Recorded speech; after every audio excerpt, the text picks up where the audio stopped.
ನಮಸ್ಕಾರ. ಈ ದಿನ ಈ ಅಧ್ಯಕ್ಷ ಚುನಾವಣೆಯಲ್ಲಿ ಜಯಗಳಿಸಿರೋದು ಖುಷಿನೇ. ಇದಕ್ಕೋಸ್ಕರ 12.5 ವರ್ಷದಿಂದ ಕಾದಿದೆ. ಇದೊಂದು ಸ್ಥಾನ ಸಿಕ್ಕಿರೋದು ಖುಷಿಯಾಗಿದೆ. ನನಗೆ ಸಹಕಾರ ಕೊಟ್ಟಂತಹ ಎಲ್ಲರಿಗೂ, ಗುರು ಹಿರಿಯರಿಗೂ, ಎಲ್ಲ ದೇವತೆಗಳಿಗೂ ಎಲ್ಲರಿಗೂ ನಮಸ್ಕಾರ. ಇಲ್ಲಿ ಅಭಿವೃದ್ಧಿ ಕೆಲಸ ಎಲ್ಲರೂ ಒಟ್ಟುಗೂಡಿಸ್ಕೊಂಡು, ಇವರು ಅವರು ಅಂತ ಏನಿಲ್ಲ, ಎಲ್ಲರೂ ಒಟ್ಟುಗೂಡಿಸ್ಕೊಂಡು ಒಳ್ಳೊಳ್ಳೆ ಕೆಲಸ ಕಾರ್ಯ ಮಾಡ್ಕೊಂಡು ಮುಂದೆ ಒಳ್ಳೆ ಪಂಚಾಯತಿಗೆ ಒಳ್ಳೆ ಹೆಸರು ಕೀರ್ತಿ ತರೋಣ ಅಂತ ಬಯಸ್ತೀನಿ. ಸಮಬಲ ಬಂದಿತ್ತು ಫಲಿತಾಂಶದಲ್ಲಿ. ಸಮಬಲ ಬಂದಿತ್ತು, ಆದರೂ ಒಂದು ದೈವಶಕ್ತಿ ನಮ್ಮನ್ನು ಕಾಪಾಡ್ಕೊಂಡು ನಂಬಿಕೆ, ಒಂದು ಭರವಸೆ ಇತ್ತು. ಆ ತಾಯಿದೀರು ಆಶೀರ್ವಾದ ಮಾಡಿದ್ದಾರೆ. ಎಲ್ಲರಿಗೂ ಶುಭವಾಗಿದೆ. ಮೇಡಮ್, ಇಲ್ಲಿ ಗ್ರಾಮ ಪಂಚಾಯತಿ ದರ್ಗಾಜುಗಳಿ ಪಂಚಾಯತಿ ನಗರಕ್ಕೆ ಅಂಟ್ಕೊಂಡಿದೆ.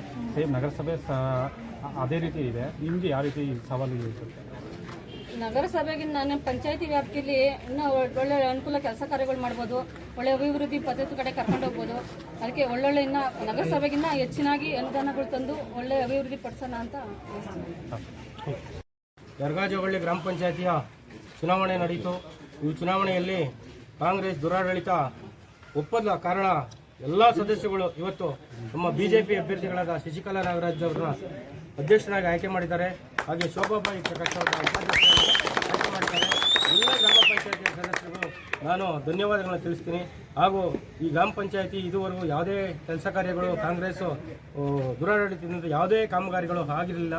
ಇನ್ನು ಮುಂದೆ ಶಾಸಕರು ಒಂದು ಭರವಸೆ ಕೊಟ್ಟಿದ್ದಾರೆ. ಅವ್ರ ನೇತೃತ್ವದಲ್ಲಿ ಅನುದಾನಗಳನ್ನು ಹೆಚ್ಚಿಗೆ ಕೊಡ್ತೀನಿ ಅಂತ ಭರವಸೆ ಕೊಟ್ಟಿದ್ದಾರೆ.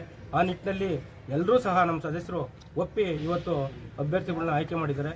ಎಲ್ರಿಗೂ ನಾನು ಮತ್ತೊಮ್ಮೆ ಧನ್ಯವಾದಗಳನ್ನು ತಿಳಿಸ್ತೀನಿ. 13 ಮತಗಳನ್ನು ಗೆದ್ದಿದ್ವಿ. ಹಾಗೆ ಅಧ್ಯಕ್ಷ ಸ್ಥಾನಕ್ಕೆ 12 ಸಮ ಮತಗಳು ಬಿದ್ದಿದ್ವಿ. ಡ್ರಾನಲ್ಲಿ ಶಶಿಕಲಾ ನಾಗರಾಜ್ ಅವರು ಆಯ್ಕೆ. ಅಲ್ಲ, ಮೊದಲೇ ಎರಡು ಕೂಡ ಸಮಬಲದಲ್ಲಿ ಪೈಪೋಟಿ ನಡೆಸ್ತಾ ಇದ್ದಾರೆ. ಹೌದು. ಏನು ಅನಿಸ್ತಿದೆ ಸರ್ ಈಗ ನಮಗೆ ಖುಷಿ ಆಗ್ತದೆ. ಯಾಕೆಂದ್ರೆ ನಮ್ಮ ಪಾರ್ಟಿ ಅಧ್ಯಕ್ಷರಾದ್ರು ನಮ್ಗೆ ಗೊತ್ತಿತ್ತು. ಡ್ರಾ ಆದ್ರೂ ಸಹ ಎಲ್ಲೋ ಒಂದ್ ಕಡೆ ನಮಗೆ ಭರವಸೆ ಇತ್ತು, ನಾವು ಅಧ್ಯಕ್ಷರು ಆದೇ ಆಗ್ತಾರೆ ಅಂತ. ಆ ನಿಟ್ಟಿನಲ್ಲಿ ಇವತ್ತು ಆಗಿದ್ದಾರೆ, ಜಯ ಸಿಕ್ಕಿದೆ. ಇದಕ್ಕೆ ಶಾಸಕರದ್ದು ನಮಗೆ ಬಹಳ ಬಲ ಇದೆ. ಶಾಸಕರಿಗೂ ಧನ್ಯವಾದ ತಿಳಿಸ್ತೀನಿ. ಹಾಗೂ ಇಲ್ಲಿ OBC ಜಿಲ್ಲಾ ಮೋರ್ಚಾ ಅಧ್ಯಕ್ಷರು ರಾಮಕಿಟ್ಟಿ ಅವರಿದ್ದಾರೆ. ಹೆಚ್ಚಿನ ಪಾತ್ರ ನಮ್ಮ ಸದಸ್ಯರು ಹಾಗೂ ನಮ್ಮ ಸುರೇಶ್ ಅವರು, ಎಲ್ಲರೂ ಲಾಯರ್ ವಕೀಲರು, ಇವ್ರದ್ದು ಬಹಳ ಪ್ರಮುಖ ಪಾತ್ರ ಇತ್ತು. ನಾವೆಲ್ಲರೂ ಸಹ, ಎಲ್ಲ ಸದಸ್ಯರು ಸಹ ಒಗ್ಗೂಡಿ, ಎಲ್ಲ ಮುಖಂಡರು ಸೇರಿ, ಮಲ್ಲಣ್ಣವ್ರು ಇರ್ಬೋದು, ಎಲ್ಲ ಮೆಂಬರ್ಗಳು ಭಾಳ ಶ್ರಮಪಟ್ಟು ಈಗ ಏನೇ ಆಗಲಿ ನಾವು ದರ್ಗಾಜೋಗಳ್ಳಿ ಪಂಚಾಯತಿನ ಇದು ಮೊದಲಿಂದಲೂ ಇದು ಬಿಜೆಪಿ ಬೆಲ್ಟ್ ಆಗಿರೋದ್ರಿಂದ ನಾವಿಲ್ಲಿ ಬಾವುಟ ಹಾರಿಸಲೇಬೇಕು ಅಂತ ಪಣ ತೊಟ್ಟಿದ್ವಿ. ಅದೇ ಥರ ನಾವು ಜಯಗಳಿಸಿದ್ವಿ. ಭಾಳ ಸಂತೋಷ. ಹಿಂದೆ ಕಾಂಗ್ರೆಸ್ ಇತ್ತು, ನಾನು ಹಿಂದೆ ಕಾಂಗ್ರೆಸ್ ಇತ್ತು. ಅದರಲ್ಲೂ ಸಹ ನಮಗೆ ಒಂದು ಓಟಿಂದ ಸೋತಿದ್ವಿ. ಅದನ್ನು ಈಗ ನಾವು ಫಿಲ್ ಮಾಡ್ಕೊಂಡಿದ್ದೀವಿ. ಮುಂದೆ ಅಭಿವೃದ್ಧಿ ಅಂತ ನಮ್ಮ ಅಧ್ಯಕ್ಷರು ನಮಗೆಲ್ಲರೂ ಮಾರ್ಗದರ್ಶನ ತಗೊಂಡು, ಶಾಸಕರ ಮಾರ್ಗದರ್ಶನ ತಗೊಂಡು, ಹಿರಿಯರ ಮಾರ್ಗದರ್ಶನದಂತೆ ಅಭಿವೃದ್ಧಿ ಕೆಲಸಗಳು ಮಾಡ್ತಾರೆ ಅಂತ ನಮಗೆ ಭರವಸೆ ಇದೆ. ದರ್ಗಾಜೋಗಳ್ಳಿ ಗ್ರಾಮ ಪಂಚಾಯಿತಿಯ ಅಧ್ಯಕ್ಷರ ಮತ್ತು ಉಪಾಧ್ಯಕ್ಷ ಚುನಾವಣೆ ಇವತ್ತು ನಡೆದಿತ್ತು. ಬಿಜೆಪಿಯ 9 ಸದಸ್ಯರು ಹಾಗೂ JDSನ ಓರ್ವ ಸದಸ್ಯ, ಒಟ್ಟು 10 ಬಲ ಇತ್ತು.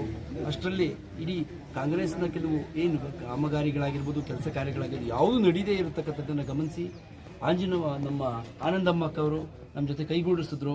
ಅದರಂತೆ ನಮ್ಮ ಬಲ 11 ಆಗಿತ್ತು. ಅದರಂತೆ ಯಾವಾಗ ಕಾಂಗ್ರೆಸ್ ಕೆಲಸಗಳನ್ನು ಮಾಡಲಿಲ್ಲ ಈ ಪಂಚಾಯಿತಿಲಿ, ಅದನ್ನು ಗಮನಿಸಿ ಇನ್ನೂ ಕೆಲವರು ನಮಗೆ ಸಹಕಾರ ಕೊಟ್ಟು ಇವತ್ತು ಈ ಚುನಾವಣೆ ಜಯಗಳಿಸಲಿಕ್ಕೆ ಸಹಕಾರ ಕೊಟ್ಟಿದ್ದಾರೆ. ಇದನ್ನು ನಾವು ಜಯಗಳಿಸಿ ಮನೇಲಿ ಕೂತ್ಕೊಳ್ಳದೆ ನಮ್ಮ ಅಧ್ಯಕ್ಷರು, ಉಪಾಧ್ಯಕ್ಷರುಗಳ ಜೊತೆಗೆ ತೆಗೆದುಕೊಂಡು ಹೋಗಿ ಇಡೀ ದರ್ಗಾಜೋಗಳ್ಳಿ ಗ್ರಾಮ ಪಂಚಾಯತಿ ತಾಲೂಕಿನಲ್ಲೇ ಉತ್ತಮವಾದಂಥ ಒಂದು ದರ್ಗಾಜೋಗಳ್ಳಿ ಪಂಚಾಯಿತಿ ಅಂತ ಅನಿಸ್ಕೊಳ್ಳುವಂಥ ಕೆಲಸವನ್ನು ನಾವೆಲ್ಲರೂ ಕೂಡಿ ಮಾಡ್ತೀವಿ. ಈಗ ಉಪಾಧ್ಯಕ್ಷ ಸ್ಥಾನಕ್ಕೆ ಖುಷಿಯಾಗಿದೆ. ಎಲ್ಲರೂ ಓಟ್ ಹಾಕಿ ಅದು ನಮಸ್ಕಾರ ಸರ್.